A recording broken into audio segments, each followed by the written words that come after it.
ঘোষণা হলো Bangladesh football federation নির্বাচনের তফসিল। ৯ অক্টোবর মনোনয়নপত্র বিতরণের মধ্য দিয়ে শুরু হবে নির্বাচনী কার্যক্রম। মনোনয়নপত্র দাখিল ১৪ অক্টোবর থেকে, আর মনোনয়নপত্র প্রত্যাহার করা যাবে ১৯ ও ২০ অক্টোবর।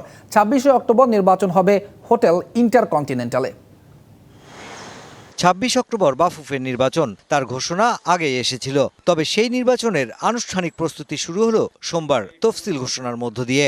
আনুষঙ্গিক যে কাজ, যে তফসিল, প্রধান নির্বাচন কমিশনার মেজবাহ উদ্দিন আহমেদ ঘোষিত তফসিলে উল্লেখ করা হয়, নির্বাচনের মনোনয়নপত্র বিলি করা হবে ৯, ১০ ও ১২ অক্টোবর। মনোনয়নপত্র দাখিল ১৪ ও ১৫ অক্টোবর। যাচাই বাছাই ১৬ অক্টোবর। কোনো মনোনয়নপত্রের বিপরীতে আপত্তি দাখিল করতে হলে গুনতে হবে ৫০,০০০ টাকা। ১৮ অক্টোবর হবে শুনানি। মনোনয়নপত্র প্রত্যাহারের তারিখ নির্ধারণ করা হয়েছে ১৯ ও ২০ অক্টোবর। গঠনতন্ত্র অনুসারে এবারও মোট ২১টি পদে নির্বাচন অনুষ্ঠিত হবে, যেখানে একজন সভাপতি, একজন সিনিয়র সহসভাপতি, ৪ জন সহসভাপতি ও ১৫ জন সদস্য ১৩৩ ভোটারের প্রত্যক্ষ ভোটে নির্বাচিত হবেন।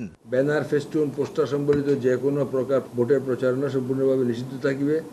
গত বাফুফে নির্বাচনের মতো এবারও সভাপতি পদের মনোনয়নপত্র ১ লাখ, সিনিয়র সহসভাপতি পদে ৭৫,০০০, সহসভাপতি পদে ৫০,০০০ এবং সদস্য পদের মনোনয়নপত্র সংগ্রহ করতে ২৫,০০০ টাকা ফি নির্ধারণ করা হয়েছে।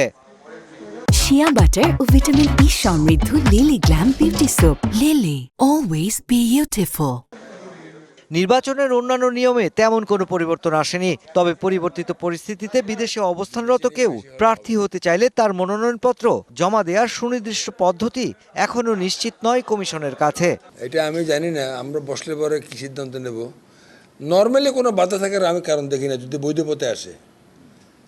উনি যদি এটা আমাদের হাই কমিশনের মাধ্যমে দিয়ে পাঠাতে পারেন, তাহলে বলুন করবো যে অথেন্টিক। আর নাহলে কে পাঠাইলে কাস্টিং নিচে দিল কেমন করে বুঝবো? কারণ আমার সামনে প্রার্থী প্রমাণিত হতে হবে যে প্রার্থী। আপনি দেশে আসতে পারতেছেন না, সেজন্য বিদেশ থেকে করবেন, এটাতে অ্যালাউ করে না, এটা লিগ্যাল সিস্টেম অ্যালাউ করে না। নির্বাচনে অংশ নিতে আগ্রহী প্রার্থীদের প্রচারণায় এঁকে দেয়া হয়েছে সুনির্দিষ্ট সীমারেখাও। ২৬ অক্টোবর দুপুর ২টা থেকে সন্ধ্যা ৬টা পর্যন্ত রাজধানীর হোটেল ইন্টারকন্টিনেন্টালে গ্রহণ করা হবে vote. Mushfiqur Rahman, DBC news, Dhaka.